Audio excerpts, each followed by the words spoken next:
Bonjour à tous. Veuillez vous tenir debout. Nous allons prier, s'il vous plaît, pour que ce temps soit un temps de rencontre avec Dieu. Amen. Voilà, nous sommes là, nous sommes heureux d'être dans la présence du Seigneur. Élevons tous la voix, s'il vous plaît. Demandons que la présence du Saint-Esprit soit abondante dans ce lieu. Amen.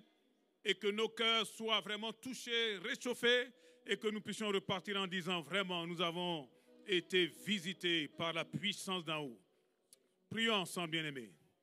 Arrêtons de bavarder, les bisous, on les fera tout à l'heure. On prendra beaucoup de temps pour les bisous. Pour l'instant, on veut que le Seigneur vraiment nous prenne dans ses bras là. C'est ça le plus important. Gloire à Dieu. Oh, nous t'adorons, Seigneur. Nous te bénissons, mon Dieu. Nous t'exaltons dans ce lieu, Seigneur. Nous célébrons ton grand nom. Seigneur, ton œuvre à la croix, mon Dieu, est une œuvre extraordinaire. Tu as pris notre place, Seigneur. Tu as pris notre ignominie. Tu as été brisé, mon Dieu, afin que nous ne soyons plus brisés. Seigneur, tu as porté, mon Dieu, toutes nos maladies, afin que nous ne soyons plus malades. Seigneur, mon Dieu, tu as été, Seigneur, oh Dieu, sous la malédiction. Tu as même été fait malédiction sur ce bois maudit, Seigneur, afin que nous soyons libérés, mon Dieu, de toute condamnation, de toute malédiction. Seigneur, cet après-midi, alors que nous sommes dans ce lieu, oh, nous te bénissons pour la liberté glorieuse des enfants du Dieu vivant. Que les ténèbres reculent, mon Dieu, que ta gloire descende au milieu de nous, Seigneur. Nous sommes là, corps, âme et esprit, pour te louer, pour t'adorer, Seigneur. Au nom de Jésus, oh, embrasse-nous encore, Seigneur, que ce soit au travers des chants, que ce soit au travers des prières, que ce soit au travers de la communion, Seigneur, oh Dieu, autour de la table. Seigneur, élève-toi, prends toute la place, mon Dieu, au nom de Jésus. Seigneur, que ceux ou celles qui ne te connaissent pas, Seigneur, soient touchés et amenés, Seigneur, à la repentance. Nous t'accueillons dans ce lieu. Nous célébrons ton nom, Seigneur. Nous lions les puissants de l'enfer et nous proclamons la vie, mon Dieu, et l'immortalité dans ce lieu. Au nom de Jésus. Amen. Je ne vous entends pas. Hein? Est-ce qu'on peut prier encore ensemble? Prions ensemble. Élevons nos cœurs, nos voix, s'il vous plaît. Élève ta voix. Élève ta voix. Dis, Seigneur Jésus, je suis là. Alléluia. Pour te célébrer, pour t'adorer, Seigneur. Oh Dieu, merci. Les pierres ne le feront pas à ma place. Les murs ne le feront pas à ma place. Tu m'as sauvé. Je ne t'ai rien. Tu m'as lavé. Tu m'as mis parmi les grands dans ton royaume. Je suis venu te célébrer dans ce lieu, Seigneur. Je suis venu, Seigneur, mon Dieu, dire combien tu es bon. Alléluia. Loue le Seigneur, mon frère, ma soeur. Adore-le. Au nom de Jésus. Seigneur, remplis-nous du Saint-Esprit. Alléluia. Baptise-nous de ton feu. Oh mon Dieu, que les cieux se déchirent dans cet endroit. Alléluia. Que les démons lâchent, mon Dieu, les corps et les esprits. Au nom de Jésus-Christ. Oh mon Dieu, merci pour ta présence. Oh, sois béni, Seigneur. Louange à toi. Alléluia. Acclamons le Seigneur. Donc, c'est Libère qui nous apporte la parole de Dieu. Bien, mon frère. Seigneur, nous t'apportons ton serviteur. Nous t'apportons parce que nous savons que tu l'as déjà oint. Oh Dieu, ouvre nos cœurs pour recevoir le message, Seigneur, que tu as déjà déposé sur son cœur. Seigneur, change nos vies et bénis ton Église. Au nom de Jésus, Amen. Amen. Alléluia. Nous bénissons notre Seigneur. Nous avons déjà passé un excellent moment à le louer ensemble. Vous m'entendez bien au fond? Oui, c'est bon? C'est bon, Hubert? OK. Oui, je disais que nous avons passé un merveilleux moment. Nous continuons. Je crois que l'orateur ne sera pas au niveau des louangistes. Hein? Mais tout simplement, je voudrais vous communiquer, l'occasion m'est donnée de vous communiquer en cette... nous sommes déjà à mi-janvier, hein, à un jour, et que les choses vont très vite, mais nous ne sommes pas là pour courir, mais nous sommes dans les pas de Dieu. Nous marchons à la vitesse que Dieu nous demande d'y aller, mais ne pas non plus traîner parce que le temps approche. Et c'est vrai, tout comme Mathieu l'a dit tout à l'heure, mais il y a beaucoup de retours. Si vous pouvez l'enlever, s'il vous plaît. Ça me gêne énormément. Et que il parlait des temps, c'est le pasteur qui parlait des temps difficiles, nous le disons régulièrement et nous le répétons sans cesse et nous entrons là dans cette pensée-là. C'est une vérité. Écoutez bien ce que je vais vous dire parce que c'est une vérité. Dans la Bible, c'est la vérité, c'est la parole de Dieu. Matthieu l'a répété encore, et moi je l'ai mis en première ligne que nous vivons dans les temps difficiles. C'est ce que l'apôtre Paul disait à Timothée dans la deuxième épître à Timothée. Il était déjà en difficulté physique, il était malade, il ne pouvait pas retourner à Éphèse, mais il va envoyer sa dernière lettre, l'épître, la deuxième épître à Timothée, et il va dire, sache que dans les derniers jours, il y aura des temps difficiles. Vous entendez régulièrement, ne vous habituez pas simplement à l'entendre. Cela me gêne énormément les retours. Oui, il vaut mieux l'éteindre. Ne vous habituez pas. Ne nous positionnons pas simplement à dire, voilà, il est écrit. Tout comme un jour, un frère me disait, quand Satan a posé la question à Jésus, Jésus a répondu, il est écrit. Je dis, ben oui. Il disait, mais parce que Jésus ne connaissait pas la parole. Qu'est-ce que tu veux dire en cela? Tu ne poursuis pas la discussion. Oui, c'est écrit là, nous le lisons, l'apôtre Paul le dit, et je me suis interrogé, tout comme peut-être vous l'avez fait aussi. Je me suis interrogé sur cette parole de vérité et me posé la question cette nouvelle année, quel devrait être mon positionnement et quels sont les actes ou quels actes je suis appelé ou je pourrais poser. 2023 est passé, nous entrons dans une nouvelle année, mais le saint regard de Dieu était sur nous en 2023 et le saint regard de Dieu nous poursuit et sera encore sur nous en 2024. Qu'est-ce que je devrais faire? Qu'est-ce que vous devriez faire? Vous croisez les mains, attendre, parce qu'il est écrit. Alors, j'ai cherché dans la parole, parce que la Bible répond. Par la Bible, Dieu nous donne ces paroles, et en lisant régulièrement la parole de Dieu, nous, dans le Logos, nous avons toujours un rima pour pouvoir nous permettre de prendre une décision, pas des bonnes résolutions, résolutions physiques, résolutions dans vos finances, de résolutions dans votre famille. Vous savez, toutes ces choses, eh bien, c'est bien collé à ce monde. Mais je voudrais vous inviter en cet après-midi, en cette soirée, de dire, plus que poser des résolutions, je voudrais activer la faveur de Dieu dans ma vie. Je voudrais activer la faveur de Dieu dans mon foyer. Je voudrais activer la faveur de Dieu là où mes pieds foulent le sol. Je crois que Dieu nous a fait grâce déjà. C'est à nous de nous lever et d'activer par la foi cette faveur que Dieu nous fait. Alors, je vous ai dit que j'ai cherché, pas très longtemps, parce que nous donne des textes. Et je disais à ma petite sœur, tous les textes que je vais prendre se trouvent dans la version Louis II. Donc, je voudrais vraiment que vous puissiez lire avec moi ce qu'il est écrit.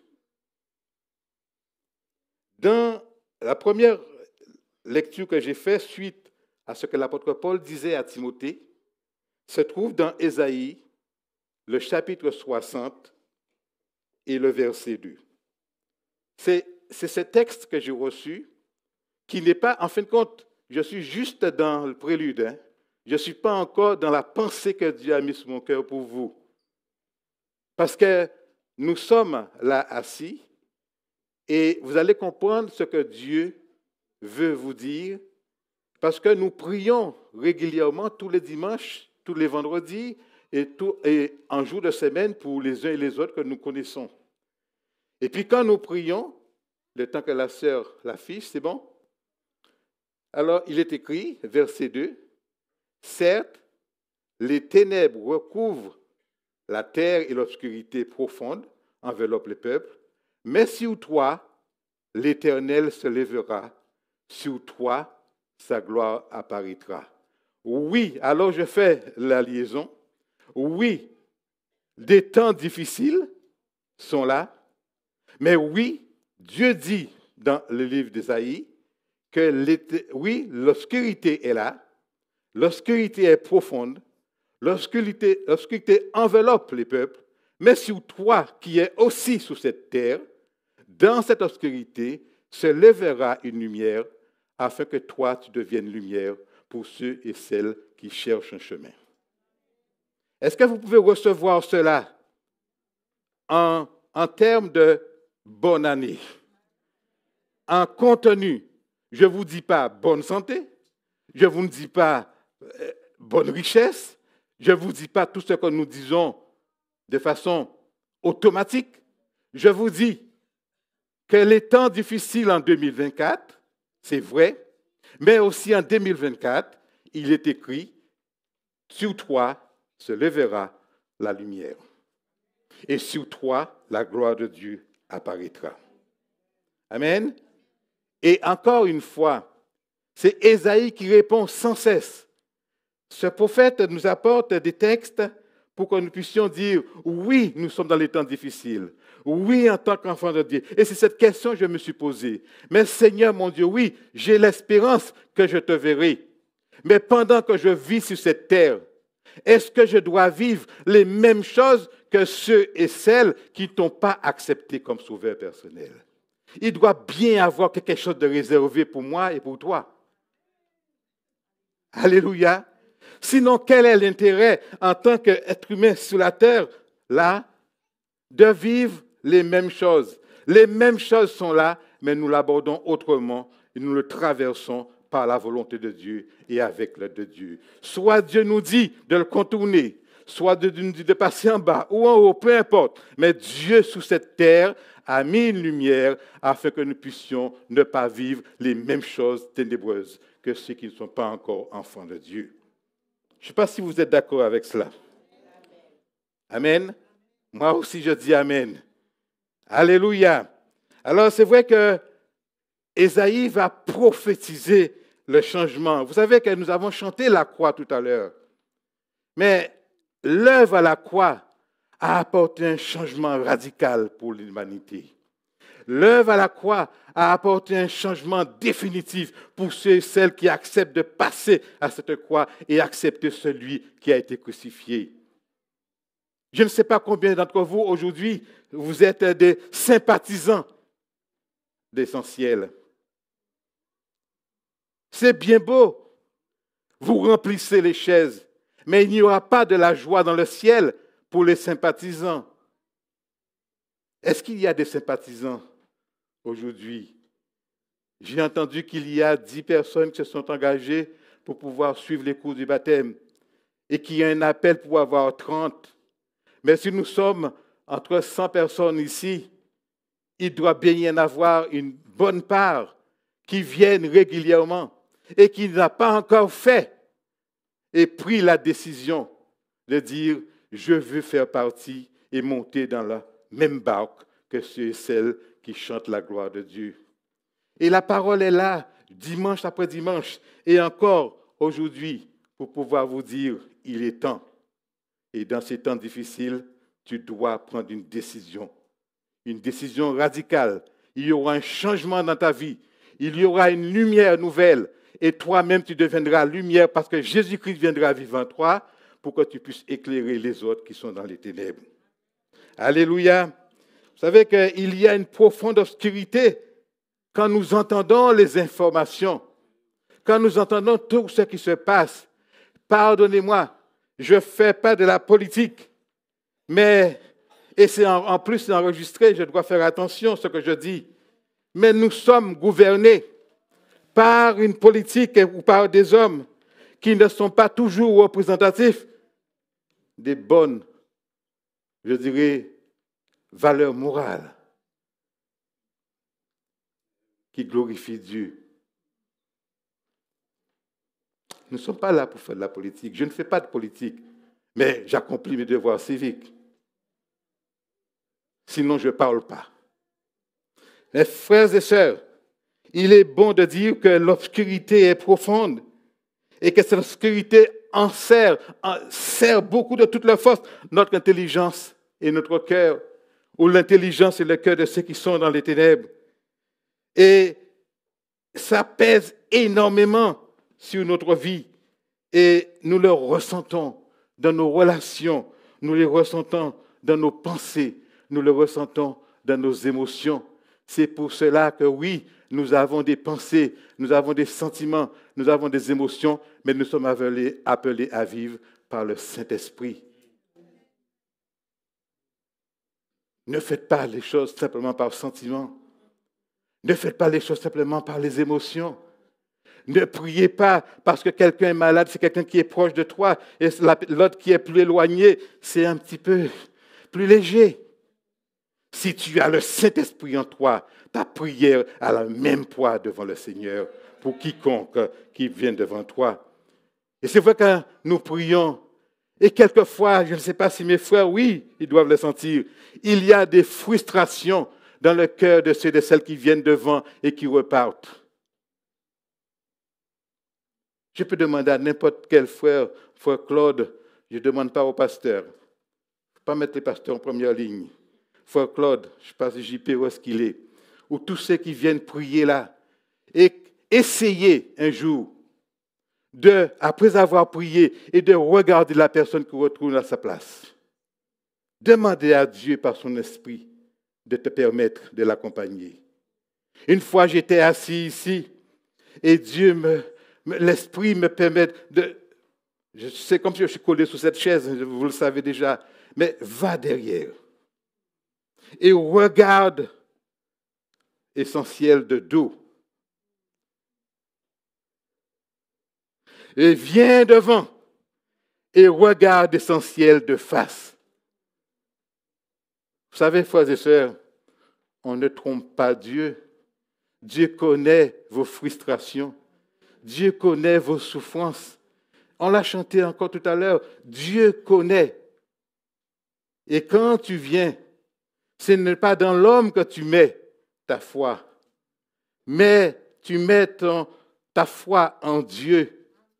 Et par le Saint-Esprit, il est dit quand même de prier les uns pour les autres. Et par l'action du Saint-Esprit, il y a des prodiges et des miracles. Mais c'est vrai, tu as envie,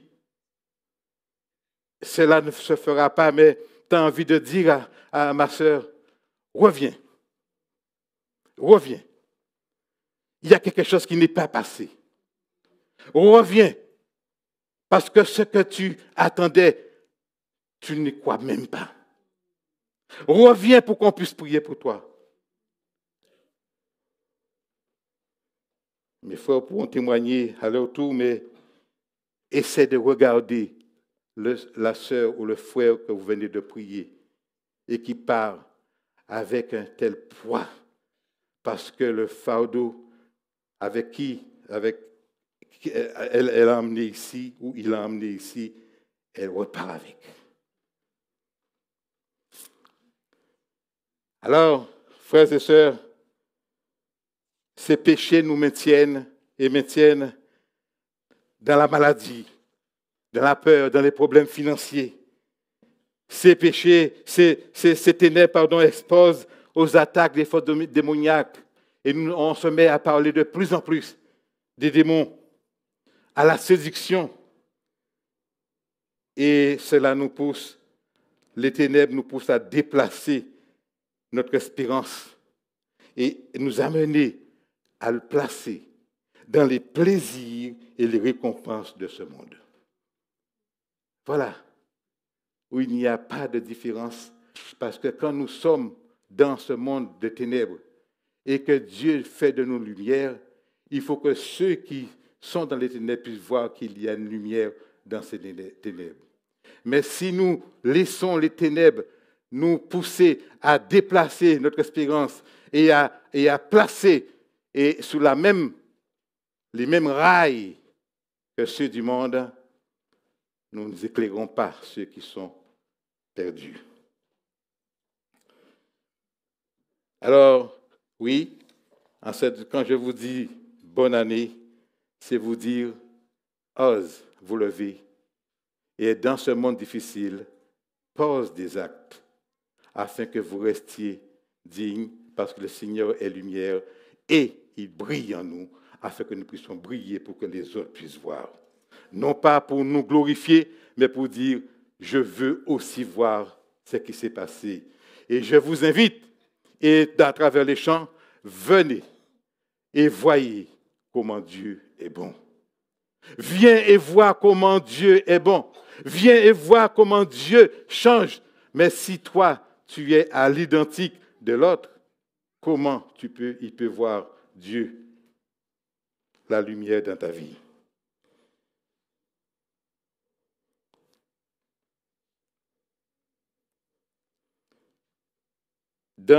Nous avons chanté tout à l'heure que c'est le Dieu de l'impossible.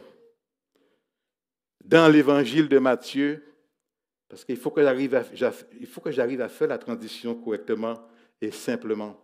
Parce qu'on écrit beaucoup de choses, mais on ne peut pas tout dire. Quand on sort du texte, il faut que vous puissiez comprendre. Quand vous allez vous lever, on va prier ensemble, quand vous allez partir, vous devriez pouvoir dire, j'ai compris là où Dieu veut m'amener. Non pas à cause de moi, mais à cause de la parole de Dieu. Il y a vraiment quelque chose que Jésus va répondre aux disciples dans Matthieu. Mais ça, tu peux mettre ce verset parce que je voudrais vraiment que vous lisiez tous les versets. Matthieu 19, verset 26. Dans ce verset, parce que quand nous sommes dans des moments difficiles, il y a quelque chose, c'est la Bible. Et la Bible nous encourage. Et avec la Bible, la parole de Dieu, nous pouvons encourager les autres. Qu'est-ce qui est écrit? Jésus les regarda, donc regarde ses disciples, et leur dit, aux hommes cela est impossible, mais à Dieu tout est possible. Alors quand je te dis, viens et vois comment Dieu est bon, quand tu viens et que nous prions pour toi, tu dois garder dans ton cœur ces paroles et répéter sans cesse, oui, aux hommes, cela est impossible, mais à Dieu, tout est possible. Alléluia, parce que Jésus n'est pas un homme pour mentir. Jésus est le Fils de Dieu. Jésus est le seul qui a dit, me voici, envoie-moi, et qu'il est venu et qui a payé à un grand prix, au prix de sa vie, pour qu'aujourd'hui nous puissions être là et dire, Seigneur, me voici. Et regarde, oui, ce que tu as fait de mon frère, de ma soeur, ce que tu as fait de moi, tout simplement parce que j'ai accepté quand tu as dit, pars. C'est ça que le pasteur a dit tout à l'heure. Non pas que tu vas, mais par ces meurtrissures, tu as été guéri. Pourquoi philosopher? Pourquoi essayer de changer ces choses? Pourquoi quand tu dis ces paroles, et vous le verrez tout à l'heure, mais avec moi et moi avec vous, nous prions beaucoup. Et Dieu dit, j'entends vos prières. Mais il dit aussi, j'entends toutes vos paroles. Qu'est-ce que vous comprenez à cela? Seigneur, par tes meurtrissures, je suis guéri, je le proclame, tous mes organes sont guéris. Et puis après, oui, attendez la suite.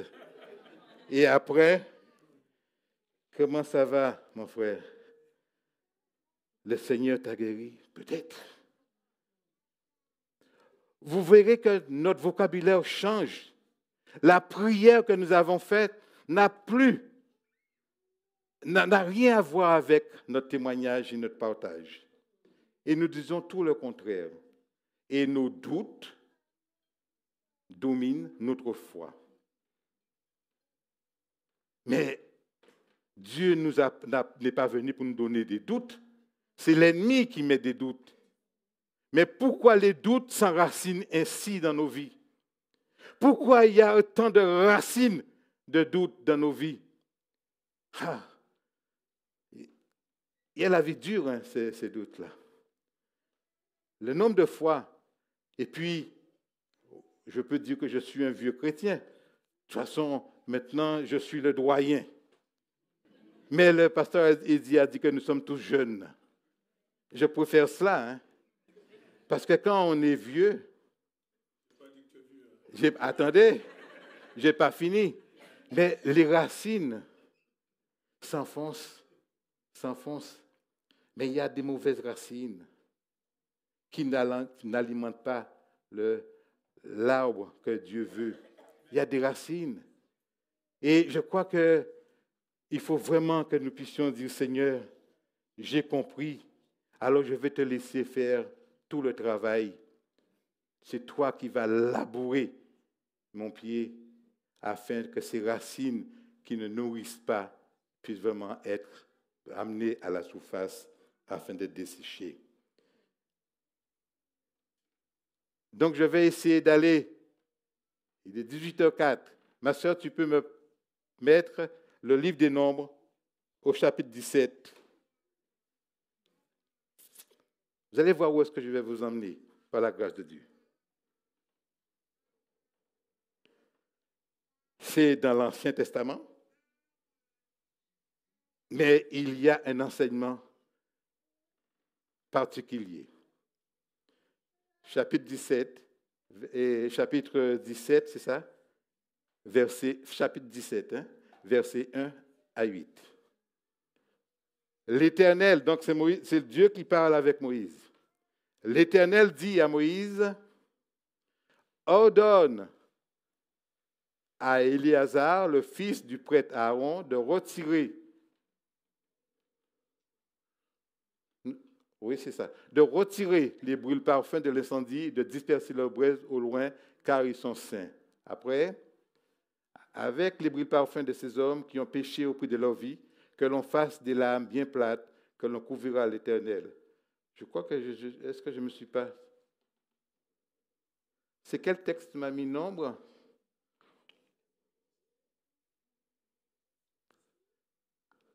Mais moi, le verset 8, un peu, s'il te plaît.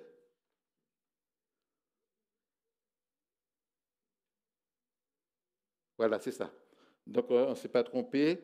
Et donc, le verset que je voulais vous parler dans le Nombre 17, verset 8. Donc, Moïse, il y a une situation particulière. Et Moïse va prier. Aaron va prier. Et puis, Dieu va parler. Parce qu'il s'agissait de remettre au bon endroit le leadership de Moïse et d'Aaron. Et ce que le peuple contestait. Et Dieu va intervenir lui-même dans cette situation. Il va y avoir, et je vous fais grâce parce que vous pourrez lire chez vous le chapitre 16, tout ce qui s'est passé. Mais Dieu va dire à Moïse et Aaron, eh bien, tu prendras le bâton de la tribu de Lévi et tu écriras le nom de Aaron dessus. Et avec chaque bâton de chaque prince, donc 12 tribus, vous allez le mettre dans la chambre d'assignation, de là où il y a le tabernacle. Donc, Moïse va écouter, Moïse va récupérer les 12 bâtons et va les mettre dans la chambre d'assignation. Et 24 heures après, Moïse retourne et qu'est-ce qui se passe? Moïse et Aaron arrivaient devant la tente de la rencontre. Et puis, quand Moïse entre, il prend les bâtons secs et seul le bâton d'Aaron va germer, fleurir et porter des amandes. C'est important de comprendre cela parce que il y a un gros problème au sein du peuple de Dieu. Le peuple murmure, le peuple se rebelle, le peuple n'est jamais d'accord, le peuple conteste le leadership de Moïse. Vous voyez bien que Dieu dit mettre les 12 bâtons, et pourtant il y avait 13 bâtons. Il ne parle pas du bâton de Moïse. Pourquoi? On verra par la suite. Il ne parle pas du bâton de Moïse. Sinon, il y aurait eu 13 bâtons. Mais Dieu va faire un choix et Dieu va dire à Moïse, tu écris le nom d'Aaron. Frères et sœurs, quand Dieu choisit, le peuple ne devait pas contester. Quand Dieu dit, le peuple ne devrait pas murmurer. Nous avons une solution. Nous avons une chose à faire, c'est que quand Dieu dit, eh bien, nous avons à prier. Mais non pas une prière pour dire, Seigneur, fais ceci ou fais cela. Dieu ne va pas vous écouter. Dieu ne va pas vous exaucer parce que Dieu ne fait pas de mal. Quand Dieu établit, eh bien, Dieu est sage et intelligent. Et ce qu'il fait, il le fait avec sa sagesse et son intelligence. Et j'ai apprécié, j'ai aimé plus qu'apprécier.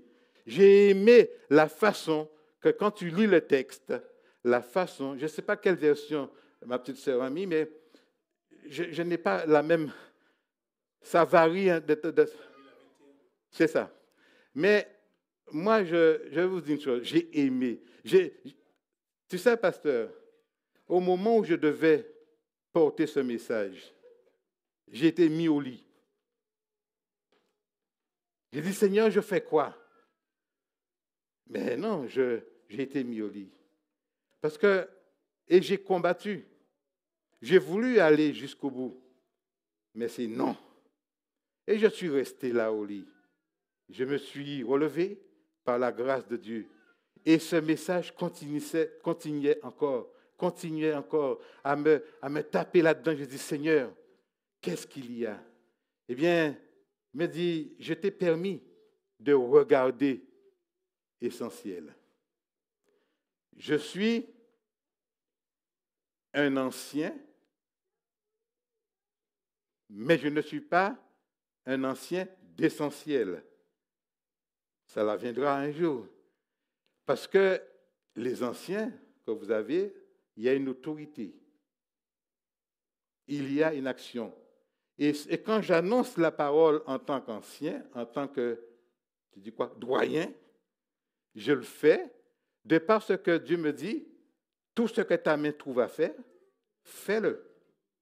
Tout ce que je te dis de dire, dis-le, mais je suis sous l'autorité des autorités établies. Parce que la parole doit trouver un cœur et ce n'est pas l'homme qui va faire les changements, c'est le Saint-Esprit qui va opérer le changement.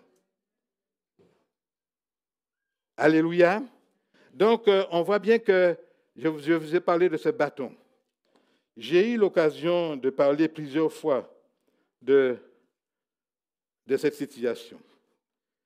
Je n'ai pas beaucoup de temps parce que vous savez que c'est de l'enseignement qu'il faudrait faire avec tout cela. Mais cette histoire est sublime. Et cela devrait nous permettre d'avancer, de nous appuyer sur la parole. Et Dieu, dans sa sagesse, tout doucement, avec amour, va ôter des mains des hommes et va prendre à son propre compte pour pouvoir emmener le peuple. Parce que je dis, Seigneur, mais pourquoi il n'y a pas le 13e bâton? Mais vous savez que vous avez lu l'histoire de Moïse. À chaque fois, ce bâton, c'était un bâton d'autorité, de puissance.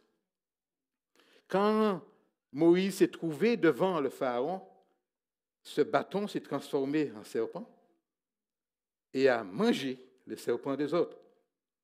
Quand Moïse s'est trouvé dans le désert, ce bâton, il a tapé, de l'eau est sortie du rocher.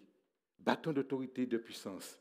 Quand il s'est retrouvé devant la mer, c'est ce bâton qui a été utilisé. Mais ce bâton ne permettait pas au peuple d'entrer dans leur destinée. Et c'est puissance et autorité, Dieu va dire, je vais vous donner le bâton de grâce. Le bâton sec va prendre vie et c'est ce bâton sec qui va être mis dans l'arche pour pouvoir, et le peuple suit l'arche à distance. Le bâton de grâce. Qu'est-ce que ce bâton représente? Qu'est-ce que ça vous dit? Est-ce que ça vous parle, ce bâton? Un bâton sans vie. Un bâton qui, en 24 heures, je dirais, prend racine, des fleurs et des fruits. Cela ne vous rappelle pas que la décision a été déjà prise par Dieu devant un peuple rebelle? Sommes-nous moins ou plus rebelles? Je ne sais rien, ça c'est mon avis.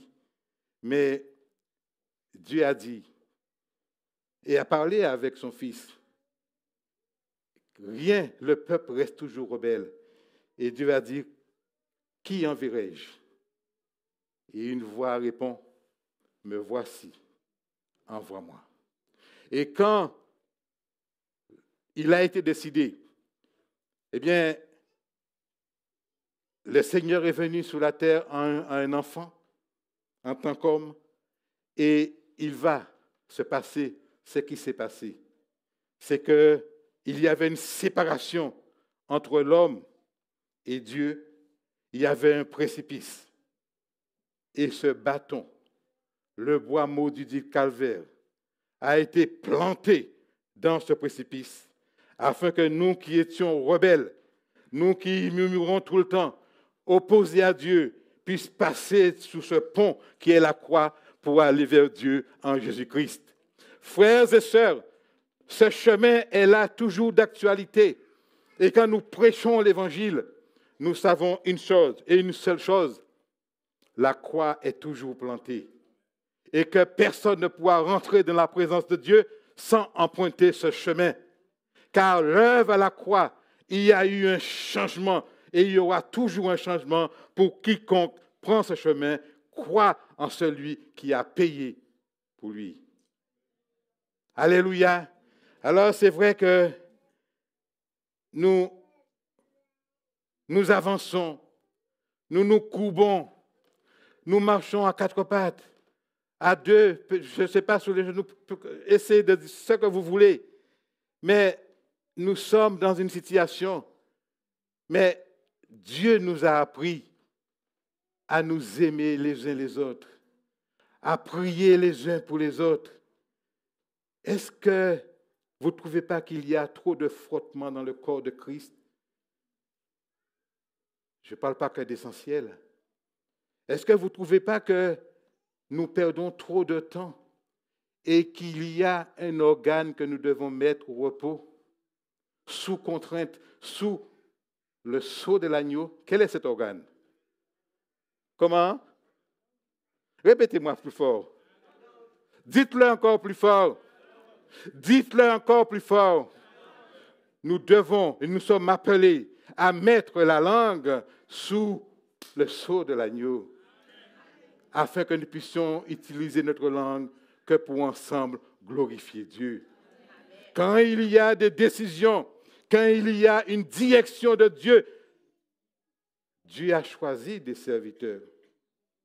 Et oui, nous ne sommes pas tous pasteurs. Nous ne sommes pas tous apôtres. Nous ne sommes pas tous prophètes. Nous ne sommes pas tous évangélistes. Mais ces ministères sont là pour pouvoir permettre au peuple, aux hommes, à ceux qui sont dans les ténèbres, de prendre le chemin pour entrer dans leur destinée. Alors, taisez-vous. Et je vous dirais même, demandons pardon à Dieu pour toutes les contestations. Êtes-vous à quelle hauteur? Vous savez, Hitler, quand il était petit, mais son fauteuil, il le faisait monter à chaque fois qu'il y avait quelqu'un qui semblait le dépasser. Quand nous regardons le chant de Dieu, quand nous regardons le chant, regardez bien au loin, vous verrez qu'il n'y a aucun épi qui dépasse l'autre. Vous avez essayé cela? Non? Regardez un champ de blé au loin et vous verrez qu'il y a, c'est comme ça. Il n'y a pas un épi qui cherche la bagarre à l'autre. Nous sommes dans le même champ, nous allons mûrir, porter des fruits, ainsi de suite. Frères et sœurs, il est bon pour moi de vous dire toutes ces choses. Je ne sais pas, mais j'ai envie de vous le dire. Et ne le prenez pas comme des paroles, des fardeaux que je mets sur vous. Je le mets sur moi en premier. Parce qu'il est bon que nous puissions dire, arrêtons, marchons ensemble.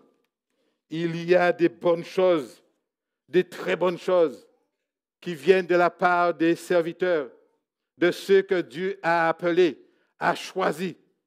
Et il y a des bonnes choses aussi qui viennent de nous. Mais mettons ensemble ces choses et avançons afin qu'ensemble, nous puissions non pas marcher dans une démarche, construire un mur friable avec nos critiques et nos murmures, mais dans la louange, un mur solide et sous des bases, sous des fondements solides. En 2000, après la période du Covid, j'avais reçu 16 sujets de prière pour Essentiel. Mais le cœur de Dieu disait, mets en place et fais de Essentiel un lieu de vie. Nous sommes appelés à faire cela. Ça fait 2 ans que j'ai reçu cela. C'est la première fois que je vous parle. Fais de Essentiel un lieu de vie et que les anciens puissent prendre soin de mes brebis jusqu'à mon retour. Et oui, mais il y a des brebis têtues des fois. Des fois, il y a une rivière, elles veulent toutes plonger dans la rivière, sachant, oubliant que leur laine va être trop lourde, ils ne pourront pas sortir. Parce que toutes les brebis ont des visions, des prophéties, des choses, et par-ci, par-là. Oui, pourquoi pas. Mais Dieu parle à une équipe dirigeante pour vous emmener là où Dieu veut. Et si vous n'êtes pas d'accord, alors allez devant Dieu. Je vous parle là parce que je ne connais pas, je ne suis pas au parfum, je ne suis pas dans les... je ne participe pas à la réunion du conseil. Je vous parle parce que c'est cela que Dieu vous dit. Et c'est cela que je vous dis maintenant. Parce que Essentiel a une vision et a un chemin. Ne le laissez pas. Ne l'abandonnez pas. Et si vous avez une prière à faire, c'est de dire, Seigneur, si tu vois que je suis sur le chemin de la perdition, alors remets-moi sous les bons rails. Parce que j'ai confiance en toi et tu prendras soin de nous. Vous savez que Dieu nous écoute. Vous le savez ça? Dieu nous écoute.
Mais il ne va pas plus haut parce qu'on oublie cela.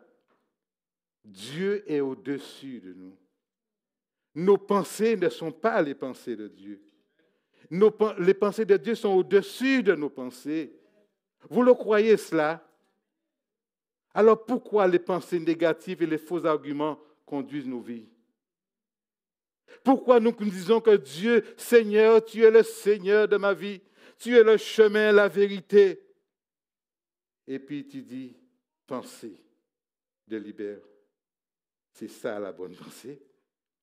Non. Dieu est là, il écoute.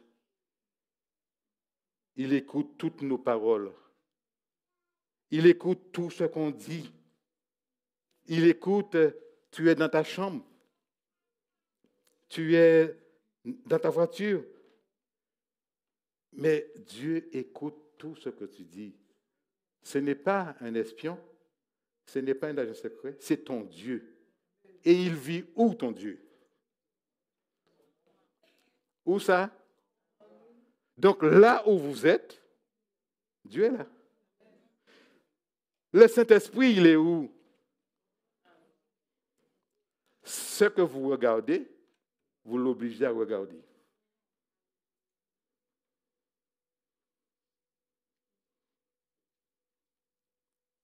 Si tu vas prendre quelque chose qui ne t'appartient pas, tu pousses, t'emmènes le Saint-Esprit, là, il ne veut pas y aller.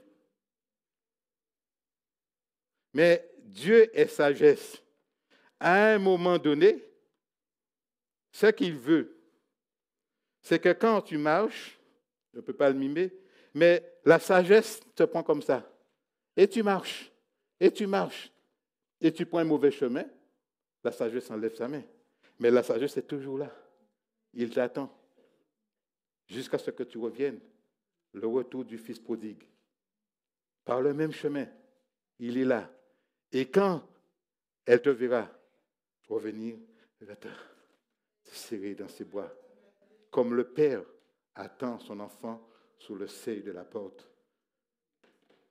Il y a tellement de réseaux, il y a tellement de chemins détournés.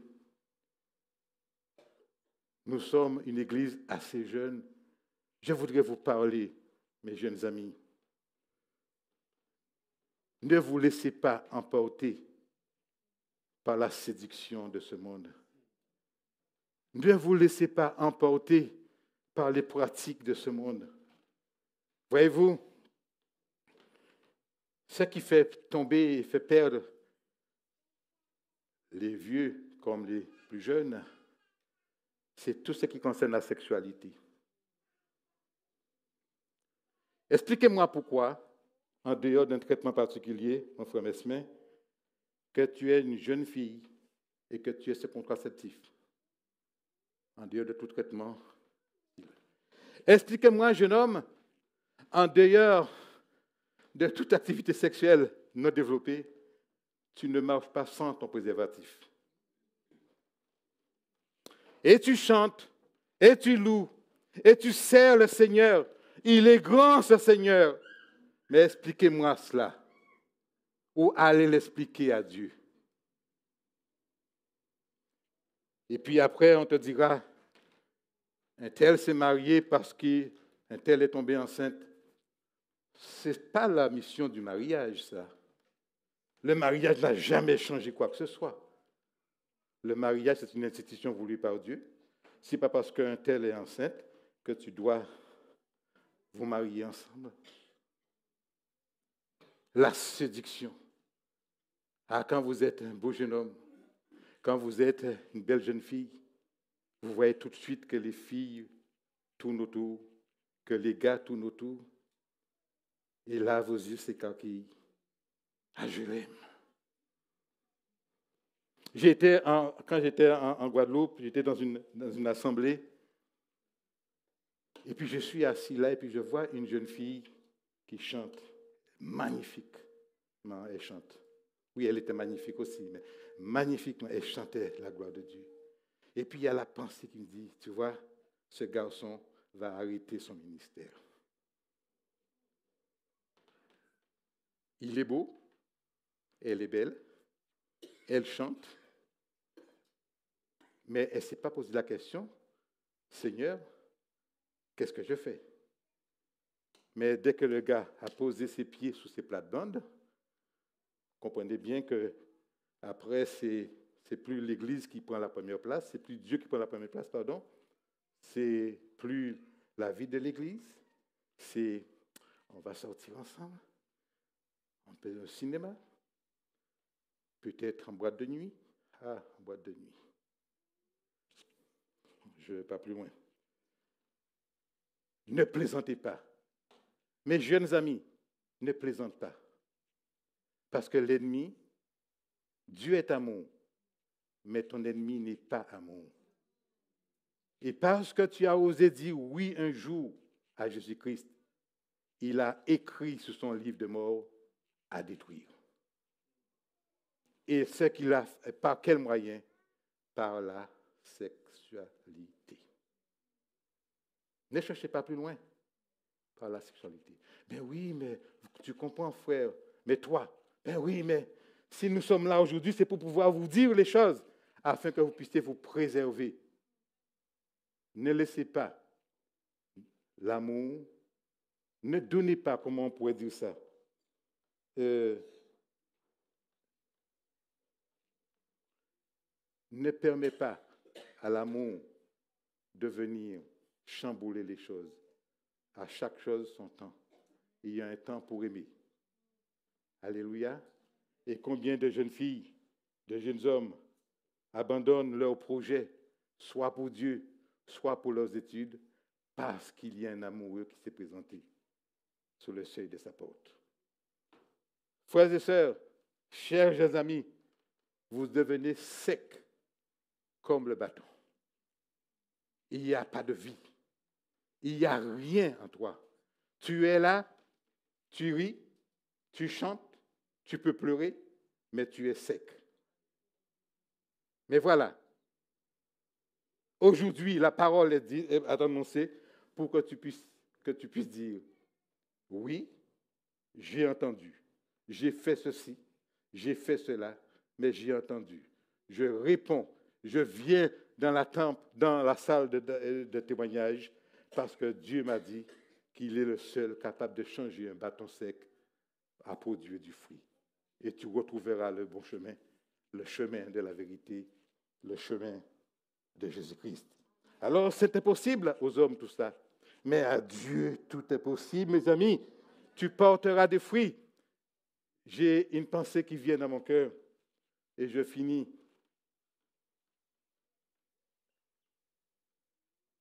Chère sœur, tu as une telle frustration dans ton cœur de ne pas être mère. C'est sec. La médecine a peut-être dit, niet, tu as fait tout ce qu'il fallait. Mais est-ce que tu peux croire à un seul moment que Dieu-là, ce Dieu-là, qui a permis à un bâton de fleurir, de produire du fruit, peut te permettre d'être maman? Que Dieu vraiment puisse nous aider. Nous allons vous dire, Seigneur, merci, parce que j'ai appris que tu gardes les yeux sur moi et je cherche des issues en toi. Alors, j'ai foi en toi, parce que la croix, tout devient possible à la croix. Les choses anciennes sont passées. Voici, toutes les choses sont devenues nouvelles en Jésus-Christ. Nous te bénissons, Seigneur, et nous te rendons grâce. J'ai fini, je vais prier et je laisserai la place. Poursuivez votre chemin.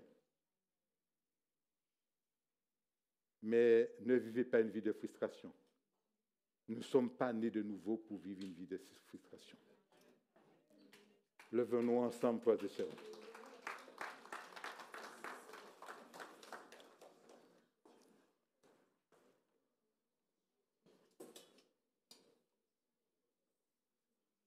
Seigneur, quand nous sommes devant toi,